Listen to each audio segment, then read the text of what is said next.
আকাশেতে লক্ষ তারা সাপ কিন্তু একটারে হ্যালো গাইস, তো আজকে আমরা আসছি জেটুয়ার হাটে। তো আমরা এখন গরুর ইন্টারভিউ নেব। হ্যালো গরু ভাই, আপনার নামটা কি? এই তোরে সাংবাদিক বানাইছে কে? মাইক্রোফোন ঠিক করে ধর, মেজাজ খারাপ করিস না। ও সরি ভাইয়া। ও হ্যাঁ গরু ভাই, তো আপনি প্রত্যেকদিন কত কিলো দুধ দেন? কিন্তু শর্ট, তুই হিপাস বলতেছিস যে আমি কত কিলো দুধ দেই? আই তুই কাছে শুনবি আমি কি খাই, সারাদিন কি করি, তা না বেশি দুধ দেই কত কিলো? এই মানে কি জানে কি করছিস রে? এই আমার গরু জানিস তো গরুর কেমন অ্যাটিটিউড? জানি কি জিজ্ঞাসা করছিস? ভাই আমি গরুর কাছে জিজ্ঞাসা করতেছি উনি কত কিলো দুধ দেয় প্রত্যেকদিন। আমার গরু জাউন সাউন্ড সবাই কথা বলে না সবার সাথে।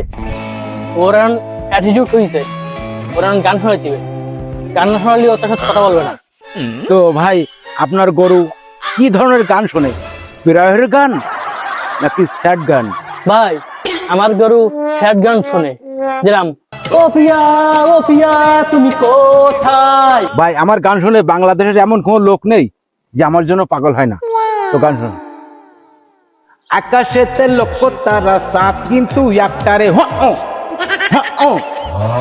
তেরে আমার চোখের সামনে থেকে সারাদিন স্যাড গান গার কথাই বলি, কি গান গেলুয়ে ওর লুনি খুনি মাথা বেঁধে।